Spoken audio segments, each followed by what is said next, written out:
Om Bhaktireva Gariyasi Swaswarupānusandhānam Bhaktiritya vidhiyate. Right. Okay, so now we have been seeing these fourfold qualifications. You saw that's to, depending on the degree of the maturity. If you are a Uttam Adhikari, it is very easy for you to grasp it. Okay? Depends on the person. Like anywhere else, it's not a special only for the Brahma Vidya. Okay? Please appreciate. It's anywhere. Suppose whether you are in a football field, the fellow who has a dedication, he has a good body, intelligence, he picks it up quickly. If you have got anything, whether it is a horse riding, there was a nice, interesting story about Alexander the Great.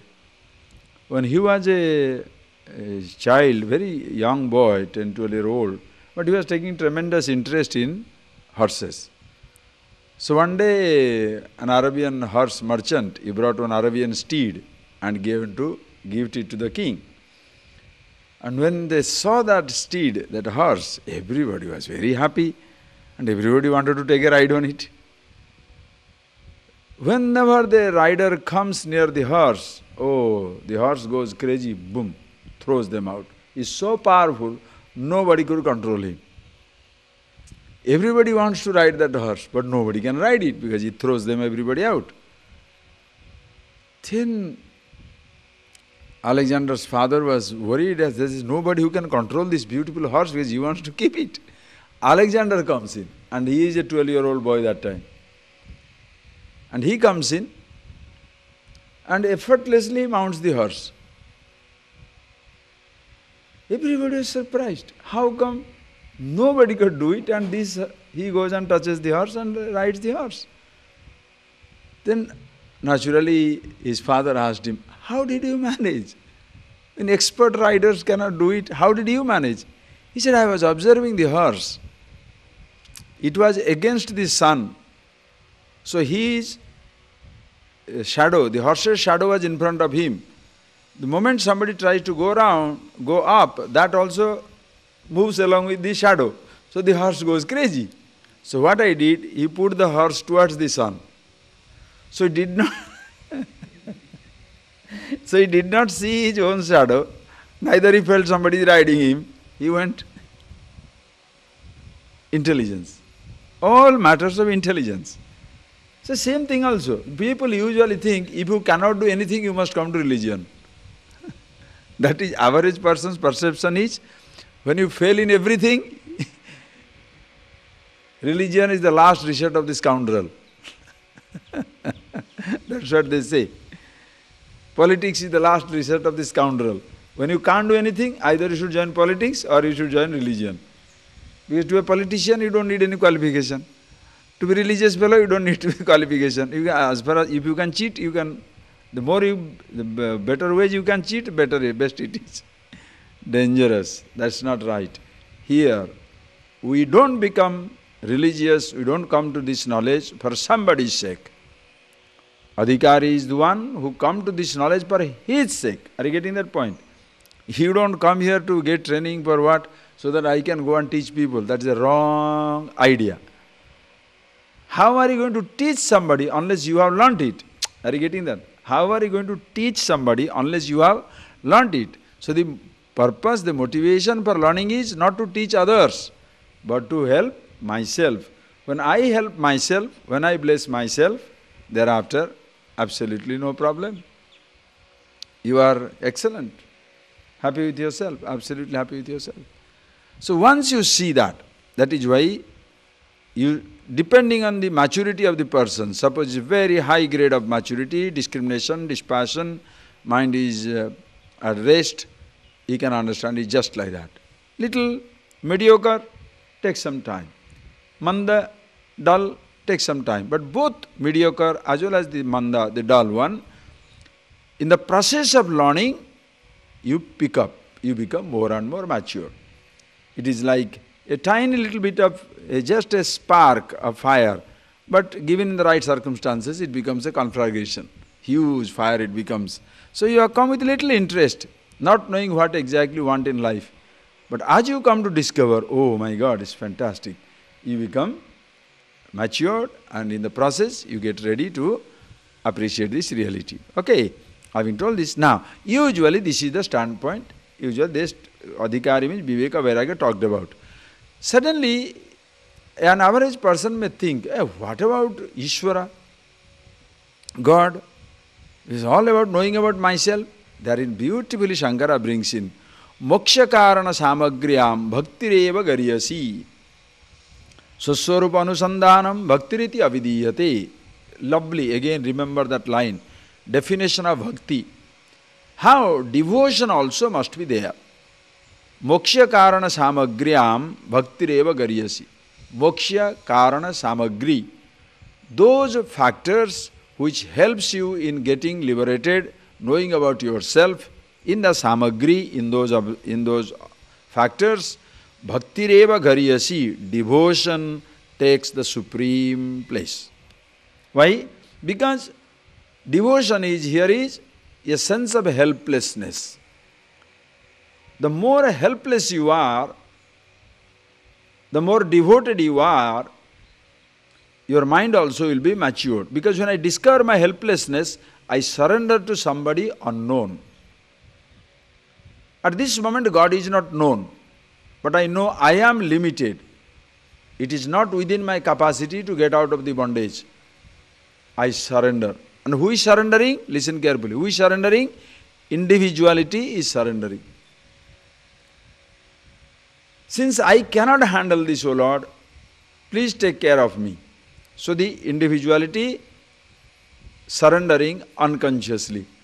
That time you are with yourself. Of course, that time you don't know about that. That is why the teaching comes in, somebody helps you to understand that in the moments of prayer, when you are surrendering yourself, that time you are one with yourself. And that's the exact reason why everybody feels so peaceful in the temple. When you go to the temple, usually the purpose of visiting the temple is what? Darshan. I want to see God.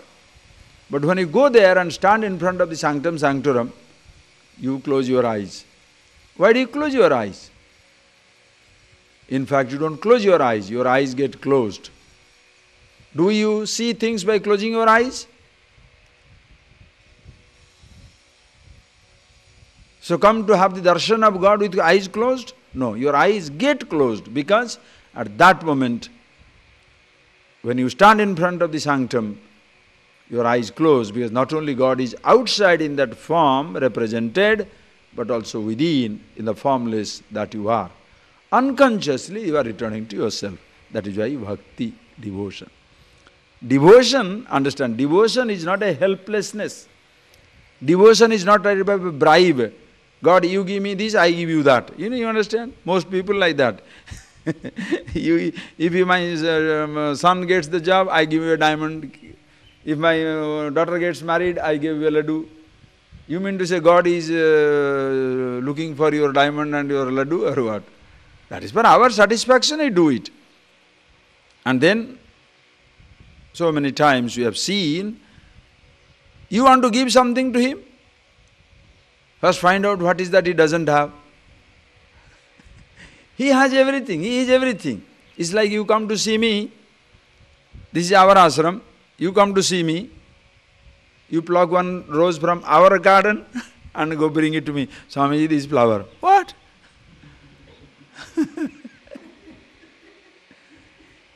Don't pluck tree from my tree, and don't pluck flowers from my tree and give it to me. How do I like it? I come to visit you in your place, I pick up a nice crystal from your cupboard and give it to you as a gift. How do you like it? That is how God feels. From His garden, from His creation. Are you getting that point? You pluck every neighbor's garden, every neighbor's tree, all the flowers and give it to God. How must you be feeling? Horrible. He doesn't say anything because after all, fellow is stupid, it's all right. Understand? To give something, it must be yours.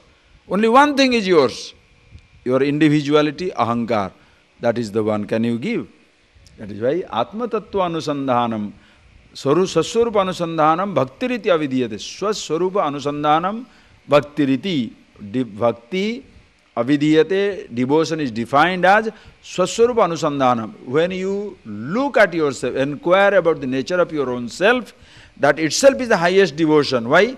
When you know about yourself, you no more the I thought is taken for granted. No more the individuality is taken as reality. And you are seeing the root of it.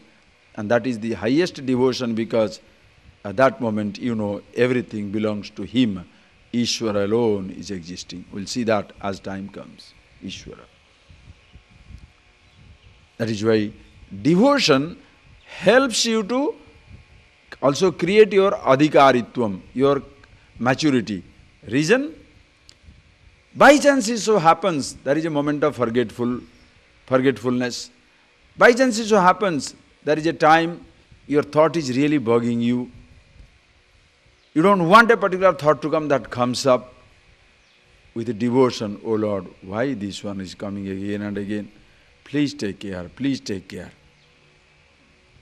I say, right attitude. Until you know that the thought also is hit himself. He is the thought, he is the thinker, he is everything. Until you are aware of it, whatever comes, oh Lord, please take care. Whatever you cannot handle, I have a habit, I cannot handle, oh Lord, please take care. Bhakti. Okay, so that helps you to live with your thoughts, live with your memories. You don't justify your weakness, understand? You don't justify your weakness.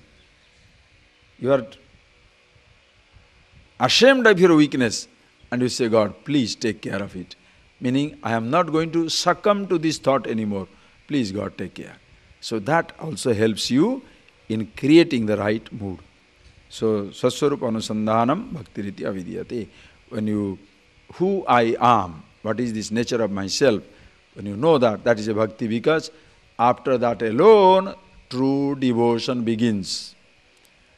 When the I, listen carefully, when the I is offering a flower, tree, palace, diamonds, ornaments, he is pretending to be devoted. Why? Because he is offering something which is not his. He is pretending to be a devotee.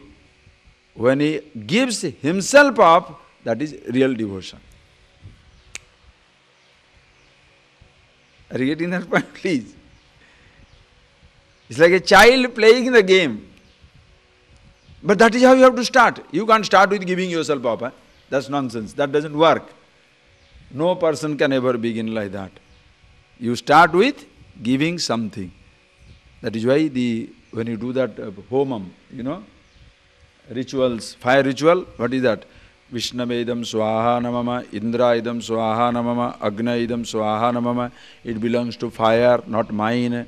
It belongs to Vishnu, not mine. It belongs to Indra, not mine. What are you doing?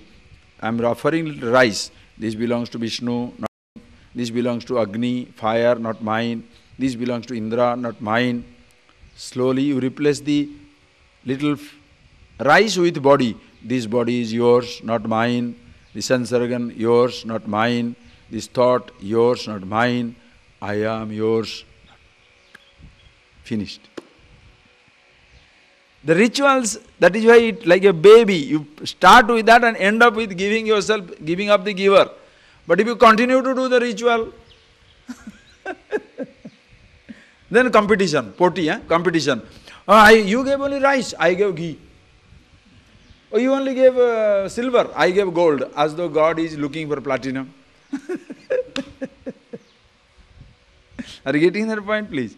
What is to be given up, not giving, you are giving everything else. So that is why when you understand yourself, the I thought is given up. Meaning, you appreciate the meaning of it. So that becomes the highest devotion. You understand? Hey, what is that God needs? Can you say, God, He needs me? Without my little body, is He poor? Without my little offering of laddu and flower, something going wrong with God? No. When I don't give my body to Him, I suffer. Because it is His body I am occupying. That is why you are punished by death. If you hold on to His body which belongs to Him, you hold on to this mortal body, you are punished. Nothing happens to body, nothing happens to God. So the sooner you give up, better for you, not for Him. Are you getting that? It is not yours. It belongs to the totality. Ishvara, when you come across, you shall see. Okay? Just see a little bit of hint of this. Okay, having told this, then further he says, Swatmatattvanusandhanam bhaktirityapare jaguhu ukta sadhana sampannah tattva jigyasuratmanah upasidet gurum pragyam yasmad bandha vimokshanam. Satma tattva anusandhanam bhakti iti apare jaguhu. Apare jagu, some other people define, some other people say, some other people they know as what? That Atma tattva anusandhana bhakti iti. What is devotion? Usually devotion means, bhakti means with Bhagavan. With Bhagavan, bhakti comes. Devotion to the God. Understand? Bhagavan, bhakta. Guru, Shishya. Don't say, I am devotee of that Swami. You are a rascal. No Swami should say, they are my devotees. You are a gadhe. Guru has a Shishya. Bhagavan has bhakta. Are you getting that point, please? No human being should claim a bhakta.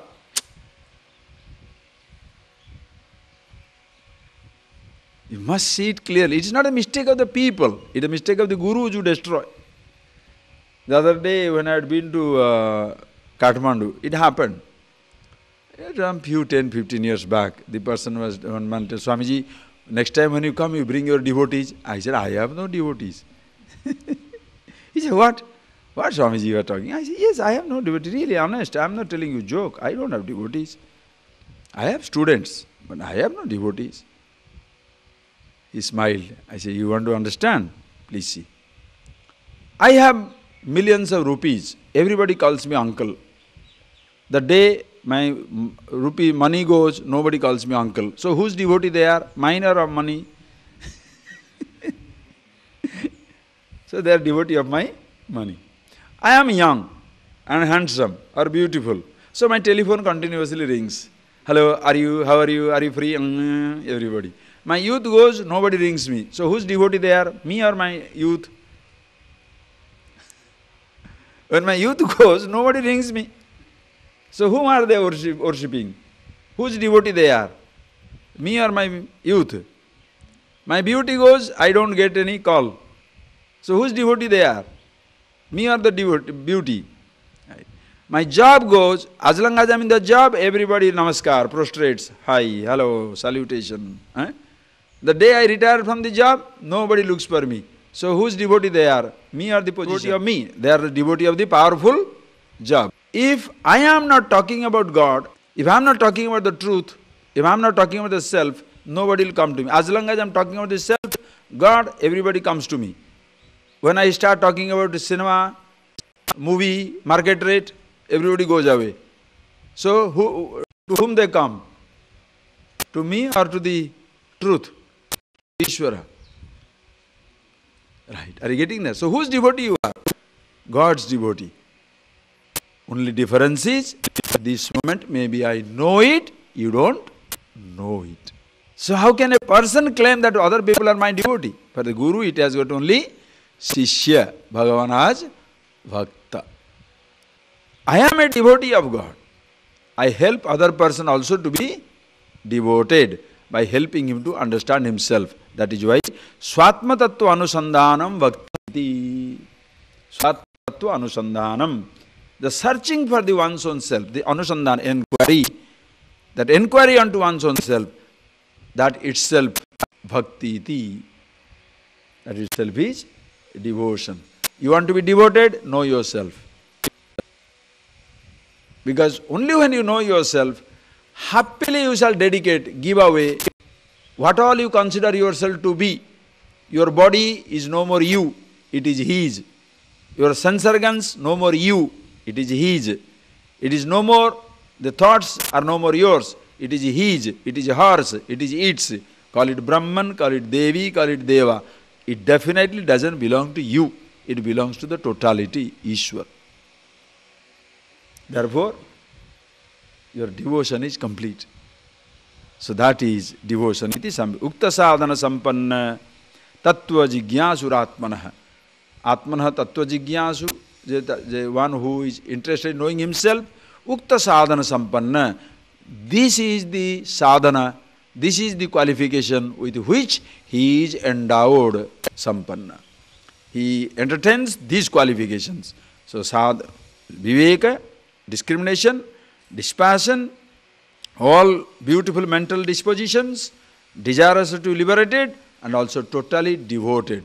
A devotion in which, with his helplessness, he has completely surrendered to God to know himself, as to no more desirous of claiming something which is not his. As I told you, remember that statement is a fantastic statement. You prove that you are finite, I'll prove you are infinity. Understand that point. Whenever you want to say you are finite, you know what you are trying to do? You are proving that the body is finite. You cannot establish that you are finite. Do you know why? Whenever you are trying to establish you are finite, you are proving that something else is finite. Why are you finite? Because body is finite. Body is finite, not you. Prove you to be infinite. Are you getting that point, please? Body is finite. Why do you say you are finite? Are you getting that? Riches finite. Don't say you are finite. Your sense organ has limitation. Don't say you are limited. Are you getting that? Your thoughts are limited, not you. You are different. Awareness, that we shall see in the process. You cannot establish that you are finite. You have something which is finite, but you are not. You have something which has limitation. You are not limited, limitless, infinity. Okay. Having thus got this qualification, Upasided Gurum Pragyam Yasmad Vanda Vimokshanam. Thus with this type of qualification, this Pragya, this intelligent person, Gurum Upasided, go near the teacher, Yasmad Vanda Vimokshanam, by which you can be totally freed from the bondage. Go to the teacher. Okay. And what type of teacher I should go? Now it defines you. How do I know who is a teacher? How do I know? First thing, shall I at all need to go to a teacher? Yes. You better know. You have to go to a teacher. Do you know why? There is nothing in your life which you have learnt by yourself. There is nothing in your life which you have learnt by yourself, including mischief. You think you have learnt mischief? You have discovered mischief? Other people have trained you into mischief. Everything, there is nothing in your life. Please think, you will see that. There is nothing in your life which you have learnt by yourself. Nothing. What food you eat? Did you decide? Mommy. What language you speak? Did you decide? Mother tongue. Mommy speak English, you speak English. Mommy speaks Oriya, you speak Oriya. Mommy speaks Hindi, you speak Hindi. Mommy speaks Italian, Tamilian, that's a mother tongue. Are you getting that? What dresses you put on? Who decides? What type of belief systems you pick up? Who decides? Somebody. Everything that you have picked up in your life, somebody has decided. You are happily hanging around with wrong notions that you have picked up, And when a guru, one who is aware of himself, is interested in giving you the right dimension, you say, I cannot learn because I don't know. I don't need to learn from anybody. What? With all ideas picked up from others, are you getting that? With the help of all ideas picked up from others, you are arrogant enough to say that you don't need somebody's teaching? Are you stupid? You understand how fantastic it is?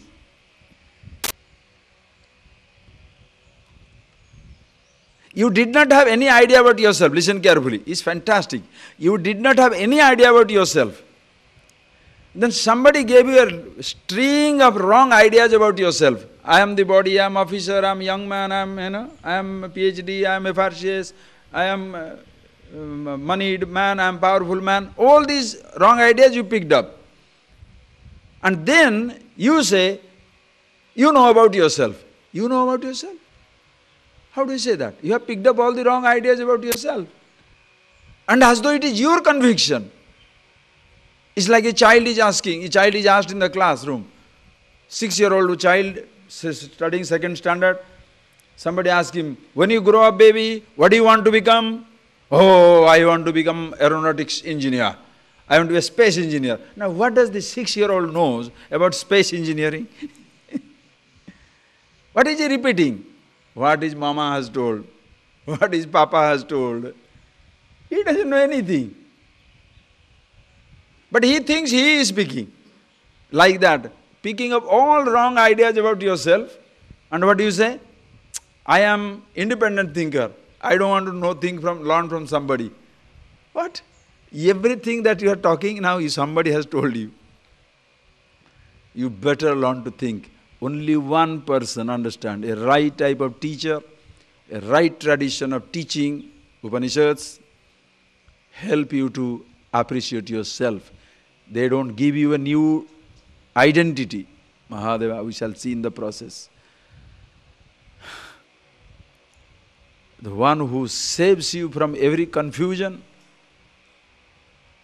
in your arrogance, you dismiss it. That is because, of course, sometimes wrong teachers are also there. That is the curse of the tradition. When the teacher is right, one is interested in giving you the absolute knowledge, the truth. In the arrogance of your false knowledge, you dismiss it. Average person dismisses it. Why? There is so much of wrong ideas going around the world. And around every wrong idea, a school has come up. Around every wrong notion, an establishment has come up. We are the follower of that idea. We are follower of this tradition. We are follower of this. And they demand your exclusive loyalty. You are not allowed to look into other people's thinking. Naturally, you are destroyed in the process. In Upanishad, there is no such barrier. You know yourself, keep your mind open. If you see something beautiful, grab it. You better know about yourself. They don't give you another identity. They help you to appreciate who you are and not something very exclusive. The same thing, everybody. Everybody same, absolute, wonderful. Okay, so Guru, go to a teacher. What type of teacher I should go? Read. Srotriyo brujino kama hato ya brahmavittamah brahmanyuparata shantah nirindhana ivanalaha ahetu gadaya sindhu bandhuranamatam satam srotriyo brujino kama hato yo brahmavittamah brahmanyuparata shantah nirindhana ivanalaha ahetu gadaya sindhu bandhuranamatam satam So go to a teacher and learn this. Who is the type of teacher you should go to? Shrotriya, Abrujino, Akamahataha, Yaha Brahmavittama. When you read Shrotriyo, Brujino, Kama, Hatayo, you must know how to divide. If you simply say Hatoya Brahmavittam, Brahmavittam Hataha. No. Akama Hata Brahmavittama. Okay? When you are chanting it, you are dividing, but the one word it is. Who is that person who is supposed to be a teacher? Brahmavittamaha, Brahmavituttama. One who knows himself completely, Brahmavit. That word Brahman, Atman will come later on, we shall see that. One who is totally aware of himself, without any doubt and error. Karatala amalakavatu. The vision is as clear as a fruit on your palm. As even you can't miss a fruit on your palm, so also you cannot miss this knowledge that is yourself. That much clarity a person has got about himself. And such a person not only Brahmanishtha, but also Shrotriyam, well versed in scripture. That is why today you shall see the new age gurus, those who are selling extraordinary experiences, talking about secular excitements, that has absolutely nothing to do with the scripture, but whatever he says, he thinks that is the scripture, that becomes a total mess. You shall see these average people, you can see today's, in these new age gurus, most of the times you shall see, every fellow will claim how he had got a sudden enlightenment when he was alone in Himalayas, somewhere inside the cave. Early morning when he was meditating, suddenly a light entered into him. Some type of a fanciful, exotic experience. Do you know what you do? Of course, thereby the guru or that person, let's not use the word guru for that fellow. This type of new age, these people, this type of new age teachers, what they do is, thereby they have established themselves as very exclusive experiencers. They have made themselves very great. But do you know what happens after that? Every student who shall follow you to duplicate your experience, whoever shall follow him to duplicate his guru's experience, shall utterly fail. You shall also want to go to Himalayas and sit down in one place and have a light inside the cave. Are you getting that point, please? He got a shivering through his spine. So all the time sitting in meditation, you are imagining why my spine is not shivering. He saw one fancy blue light between the eyebrows exploding. So your whole attention is when the eyebrow will explode. You continue to remain as an idiot without understanding your thoughts, your emotions, your interaction, your anything, without understanding anything. The person continues to be a hunter of experiences. Mostly today, people have become experience hunters. Understand? Mostly people have become experience hunters.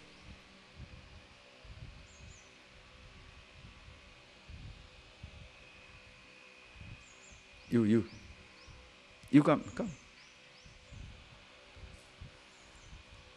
Okay. So mostly what happens is people have become experience hunters. It's not their mistake.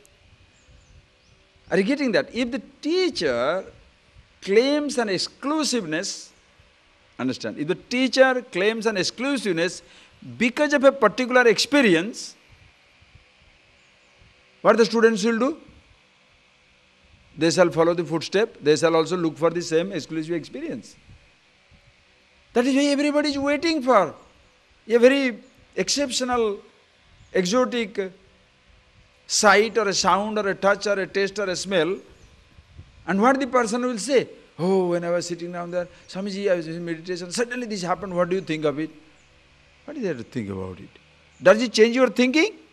Does it change your life?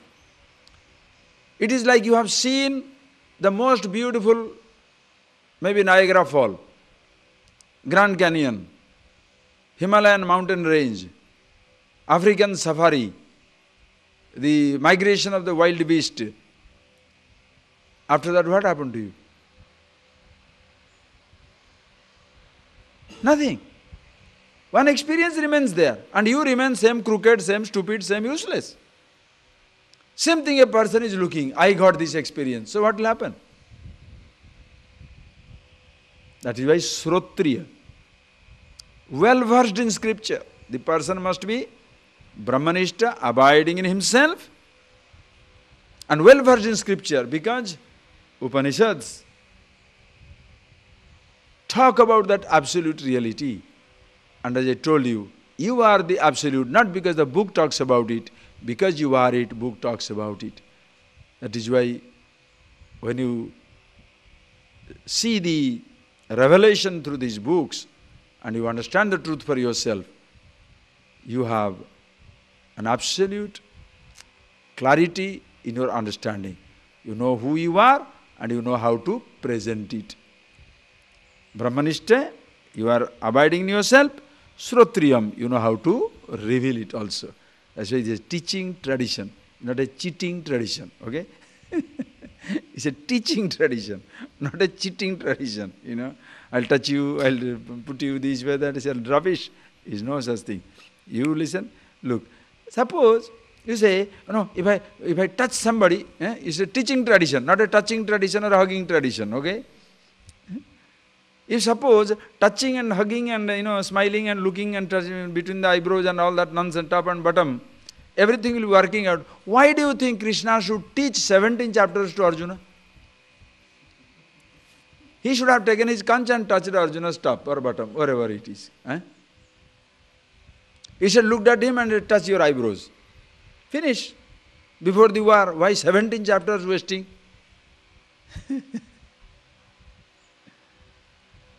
You take the Bhagavad Gita as an authority and interpret as something completely bizarre.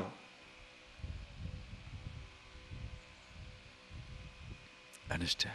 A person must see himself. Go to a teacher. Srotriya, Brahmavittama, Abrujino Akamahata. The person is absolutely, Brujina means like impurity, sin. Abrujina, the person is free from any type of agitation. Impurity means what? You know that? Impurity is, agitation is impurity. What is sin? Agitation is sin. Agitation. You are totally restless, agitated. And here is a person, Abrujina. There is no sense of crime. He doesn't hurt anybody. Why is it so? Akamahata. Unstruck by desire. Akamahata. One who is struck, okay? One is struck down by a desire, struck down by a craving, craze.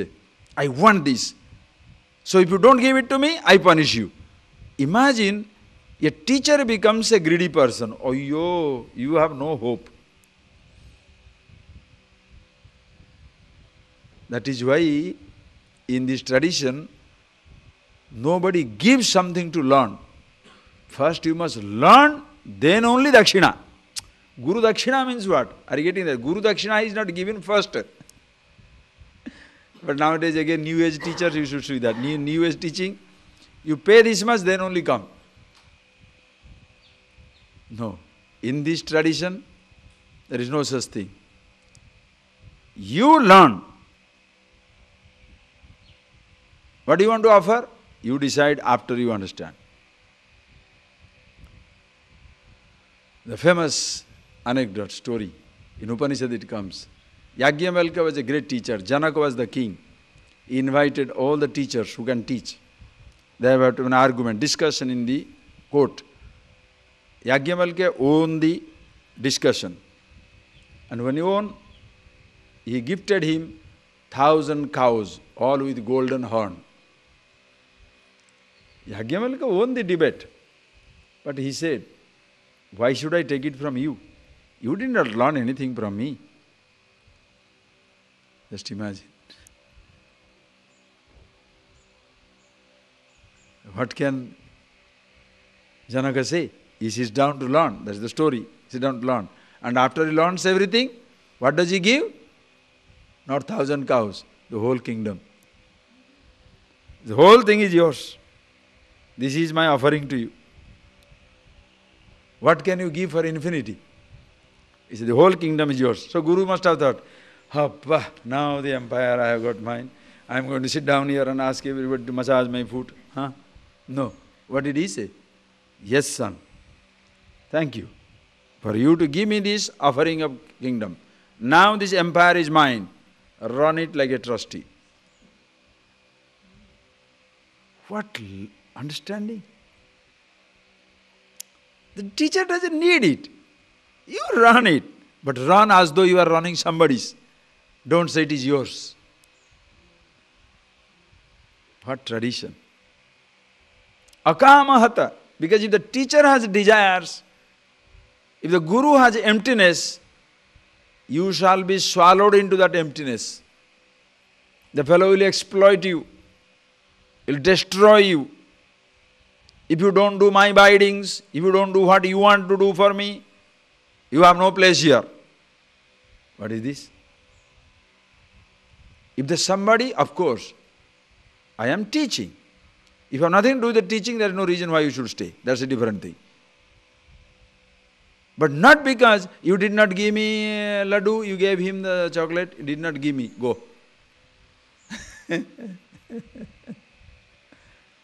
You do namaskar, you never told me good morning, get lost. What? The teacher being respectful, the teacher being respected does not depend upon somebody respecting or disrespecting. Your job is to pass on the knowledge. And the other person understands. He will express his gratitude in his own way. But you don't expect people to be grateful. That is how it is. So anyway, Brahmavid. It will come. Why should I finish up everything? It's all coming. It will all coming. Brahmavittama. And then Brahmani uparata shanta nirindhana ivanala. So akamahata. Unstruck by the desires. Brahmani uparata shanta. Brahmani uparata. Totally withdrawn unto himself. Brahman, the Absolute. Abiding in himself. Tasmat shanta. The more extroverted you are, more restless you are. Restlessness means what? Just imagine, not why imagine, you think. When you are restless, when your mind is not thinking about anything. Can you say that? Restlessness means what? Here I am, but the mind is thinking, London will be nice, what am I doing here? I should go to London for a work. What are you doing? I am going to America for a job. Your mind is everywhere else except here. That is why you are restless. In front of you, rice is put, and you are dreaming of bread. In front of you, there is a glass of water, and you are dreaming of lassi. Restless. Think. Person is happy with himself. What is there? I am thirsty. Water is there, juice is there, that is there, anything, whatever is, bring something. Like people sometimes say, no, hey look, suppose you are very friendly with a person, you go to somebody's house. What do you say? Hey, I am very hungry. Ayyo, I don't know what to give you. Whatever is there, bring na. Are you getting that? When you are in a very, very intimate, loving, deep relationship, do you go there and say, I am hungry, bring rasmalai. I am hungry, biryani you have? Huh? Get lost. What do you say? I am hungry. What is there? Whatever is there, bring. And why nothing is there? My only puffed rice. Bring the puffed rice. Milk is not there, only red tea. Red tea. That is the what I want. Such a beautiful person I become. When you are self, for your sake, nobody must suffer. Are you getting that point? Because I am so happy with myself. For my sake, nobody must suffer. That is why when people go out of the way to do things for you, that time it's a pain. It becomes a great pain. Please appreciate. You are not getting food. Once I had been to a village. I know what village people eat. But when you go there, they have brought best banana, best fruits. Believe me, tears came to my eyes. Why? I couldn't eat it. Not that I told them that. I said, oh, wonderful, beautiful, wonderful, nice. One day if I don't eat, am I going to drop dead? Distributed every fruit to them and came away. Why? I know. They have purchased the best fruit for me. They would never have brought that even for their own children, forget for themselves. For my sake. For my sake means each one person must think. For your sake. Why should somebody get into trouble? You do your part. Your own bed you clean. Your own bathroom you clean. You do your own thing. Your own little area, you keep it clean. Why should somebody do it? What is that I am doing that I have no time? Sensitivity. Remember, see these boys, people are working, Ganeshan and others. 24 hours.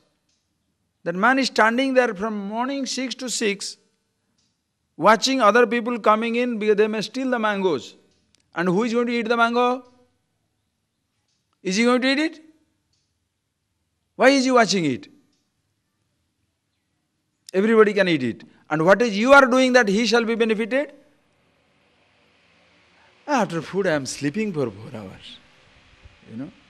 I don't do anything. I just keep my body absolutely clean and nice. There should be no dust in my hand. Look, when we are very nicely, somebody was telling beautifully, when we share the same air that everybody else is sharing. Whatever they are doing, I am touched by it. Whatever I do, they must be touched by it.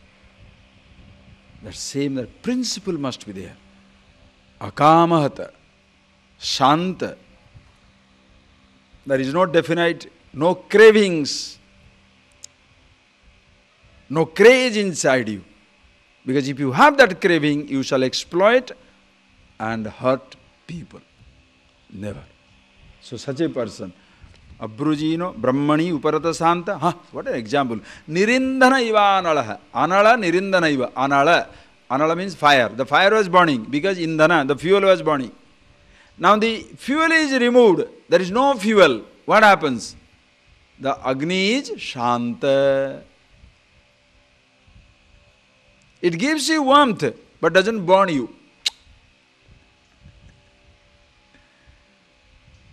It gives you warmth, but does not burn you. Wisdom, knowledge, your sense of satisfaction with yourself gives everybody the warmth that they need, but it doesn't burn anybody. So beautiful, eh? Lovely example. It's like the water, which helps to quench your thirst, but doesn't drown. Doesn't drown you. That is how, the wise man. And such a person, how is he? Ahetuka daya sindhum gurum anamatam satam. So go on to that teacher who is, underline that statement. Ahetuka daya sindhu. Daya sindhu. Sindhu, ocean. Daya, compassion. Ocean of compassion, ahetuka, for no reason. That is the guru, that is the teacher. Ocean of compassion for no reason. Look, if a poor man is starving, there is a reason for being compassionate. Why? Poor thing, has no food, therefore you are compassionate. Everybody can be compassionate that way. When the rich man is hungry,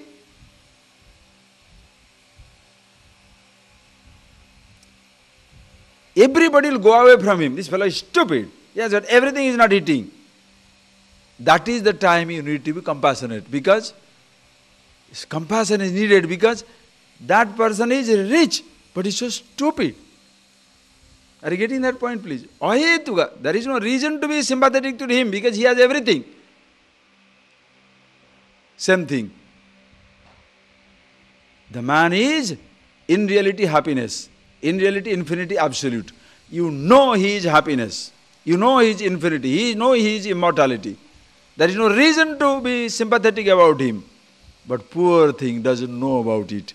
Therefore, you are compassionate. You can happily neglect. You don't have to worry about it. It's like a rich man, deluded, feels starving.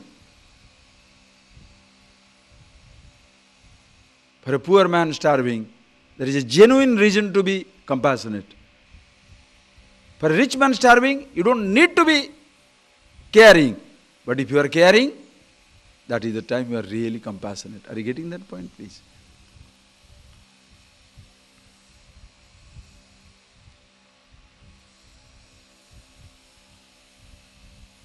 Ahetuka daya sindhum, bandhum anamatam satam.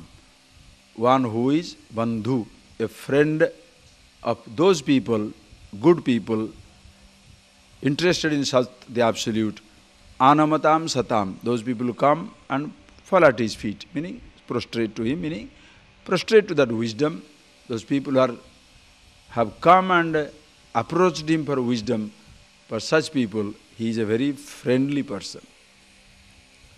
Whoever approaches him for this knowledge is very, very friendly. To such a person, you must go there. Having gone there, what you should do? Read. Very exciting things coming now. Tamaradhya gurum bhaktyam prauha prasraya sevanaihi prasannam tamano prapye pruchet jnatavyam atmanah. To such a guru, tam gurum bhaktya aradhya, approaching such a teacher with all devotion, aradhya, worshipping him as though with all devotion, prabhuva prasraya sevanaihi, many reverential, respectful words, gestures, you approach him, tam prasannam anuprapya, thereby diverting his grace, his attention to yourself. Atmanah jnatavyam pruchet. Whatever you want to know, you ask him. Because you want to get this big knowledge, no? So you must bring him to a mood. In a sense, not that the guru needs to be in a mood. The teacher should see that the person is really interested. Suppose the teacher comes and there are no students. The teacher comes and waits for 10 minutes for the students to come. Then what type of teaching it will be?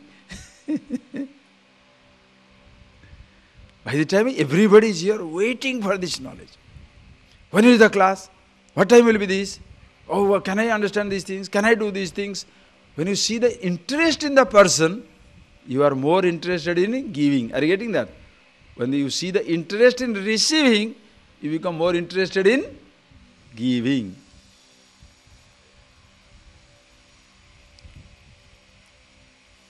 That shows the preparedness of the student. Okay, having said that, so having gone to the teacher with so many nice reverential gestures, with right attitude, approaching the teacher, you pruchet. How do you pruchet? How do you ask? Read it. It is simply beautiful. Just read one, You see, it's so beautiful, I don't want to stop. Just read one or two, we'll see in the afternoon. Beautiful. Swamin namaste nataloka bandho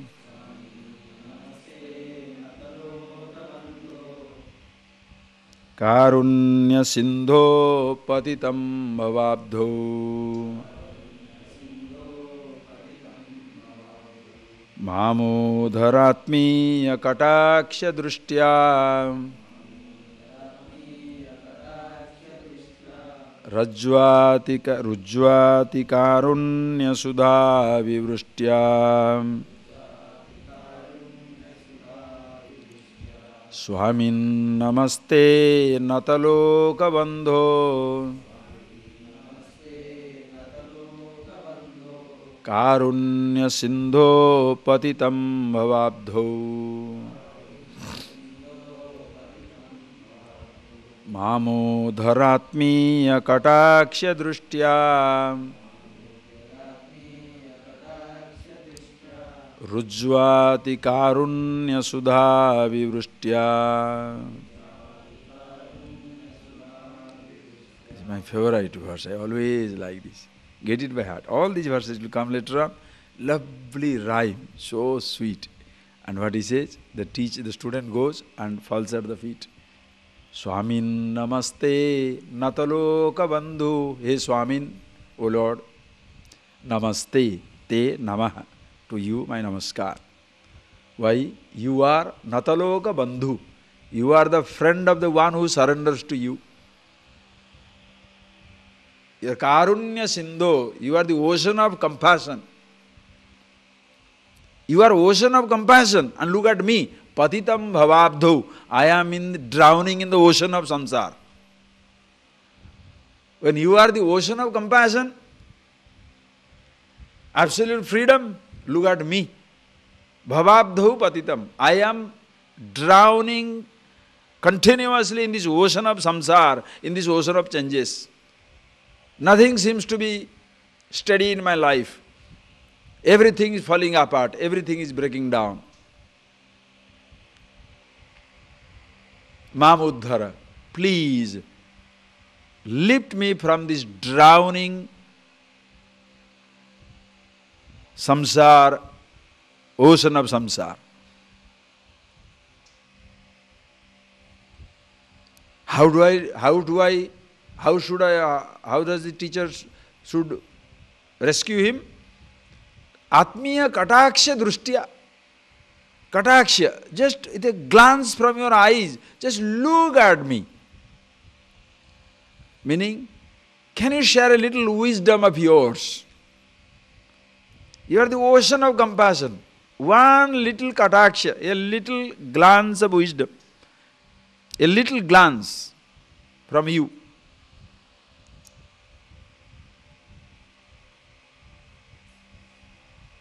Rujvati karunya sudha vivrishtya. Rujva, straight on, looking at me. Ati karunya sudha vivrishtya. By brushti, by raining sudha, the nectarine compassion of yours. Please protect me now. Because you are so kind. When I am drowning in the samsara, you are the ocean of compassion. And you are so friendly to somebody who surrenders to you. You are the ocean of wisdom. A little glance from you shall solve my problem. Will you please do that? See the attitude. Why should I do that? The teacher can say, why should I do that? You know? That is because, read again. Beautiful. The next verse. Just see this. Just chant this and feel it. You can go on explaining these things. What is there to explain much? Because when you understand what this wisdom is, you know how compassion is so natural. So beautiful it is. Because you know with what compassion your teacher taught you. With same compassion you reveal it to the others. You don't become proud. Come here, I am going to give you this knowledge. Hayo, who are you? Don't think yourself so special, eh? This is how the tradition comes down. Guru Shishya Parampara comes down. The teacher to student, teacher to student. No teacher claims it to be his. It's a beauty. It's a beauty of a tradition. Please give it to me. How? Why should I do that for you? Because look at me. Now the student puts his case. Durvara sansara davagni taptam dodhuyamanam duradrushtavataihi bhitam prapannam paripahi mrityo saranyamanyat tadaham na jane. Durvara sansara davagni taptam dodhuyamanam duradrushtavataihi bhitam prapannam paripahi mrityo saranyamanyat yadaham na jane. So beautiful. These are the two verses. Get it by heart, okay? It's absolutely fantastic. Oh Lord, do you know why you must protect me? Because Durvara sansara davagni taptam. I am, look at me, taptam. I am roasted alive in the Durvara sansara davagni. In the ocean fire, davagni, in the ocean fire, forest fire of samsara. Difficult to cross, durvara, difficult to cross it, difficult to escape it. I am continuously being roasted in the forest fire of samsara, or this oceanic fire of samsara. Davagni means Vadavagni, Davagni, they call it different types of Agni, fire. Some in ocean, some in forest. I am totally burnt. To feel roasted in the samsara, you must be lucky fellow, you know that? Because unless you are roasted, will you look for solution? That is why when a person is suffering, it's a great fortune. Like you go for a, other day one fellow came, he went to hospital because he had a little back pain. Little back pain he had. He go to the hospital. When he goes to the scanning, there is a cancer in the beginning stages.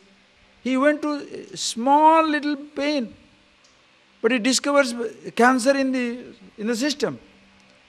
He is still alive, lucky, cured. I mean, cured means he is gone now, because right in the beginning it was cut off.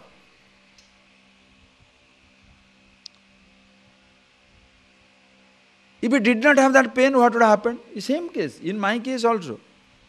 Just 3-4 years back, suddenly I went to hospital because a kidney stone. You know the kidney stone? It falls, oh, such a pain. Nobody had told me about it. Nobody had told me about it. After I went through it, when I said, everybody says, Swamiji, I had gone through. I said, why on earth nobody told me? Because I was so worried. Worried means what? It is going through, the kidney thing is going through, so much painful. I am rotating, almost rotating. You don't know what it was. I can't cry, can't do anything. Because if I start crying, what will happen? Everybody will be miserable. So I was, like that. I was suffering it and doing that. So what is this? Is it heart? Is heart is here? Can't be heart attack. Is it brain? Brain is here. Now why it is? What is this? But it's terribly painful. They took me to hospital. Lucky, in half an hour time, it fell off. When it fell off, sudden relief, I am again back to normal. I said, what is this? Since I had been to hospital for that, I had a checkup. When I check up, I discover high cholesterol, almost bordering on maybe a little bit of a plaque coming into your artery or something. Oh my God! Beginning. After all, 50, 60-year-old, when the body is become machine, become old, it has to pick up some wear and tear, damage will be there. But I didn't know that. After that, I completely cut off everything. And it's so nice, because now you really maintain yourself healthy and nice. So, same thing, unless nobody goes for a medical checkup, unless you have some problem. So in life also, if there is a problem, your husband ran away, your woman cheated you, your children drug addict, you lost your job, people disrespected you, something somewhere happened. What is this life? Amma. As long as everything is smooth, nobody questions. Are you getting that? So, look up, and then when you look at it, as long as you are forgetting all your pain with the little moments of pleasure, it was okay. But the moment you concentrate on your pain, you discover life is full of pain only, pleasures very little. That is the time you recognize, oh my God, Durvara Sansara, Davagni Tam Tam, Sansara Davagni. In this forest fire of samsara, I am roasted every moment. Dodhu yamanam duradrushtavatei. Duh adrushtavateihi. Vata, wind. Adrushta, unknown. By this wind of the unknown, I am dodhu yamana, I am shaken up in life. What is unfolding, I don't know. I thought education will solve the problem, did not. Marriage will solve the problem, added. Children will solve the problem, compounded. Relationship will solve the problem, compound interest. No. I don't know what to do. Adrushtabhate, the storm of my life. Dodhuyamanam. Empty vessels sound much. Pick up some lingo, spiritual lingo, enlightenment lingo. Center yourself, heal yourself, some nonsensical lingo. Then with that the whole book is written, borrowed ideas. Ishvara, this tradition is so rich. Look at this. You don't have to write another book because it's so good, so good. Dodhu yamanam duradrushtavatei bhitam. Since I am thus continuously roasted in the forest fire of samsara and shaken by the wind of the unknown,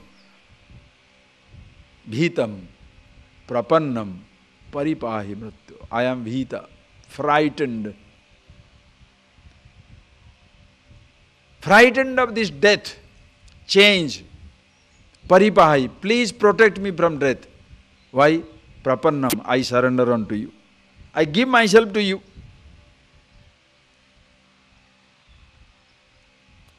Why should you give yourself to me?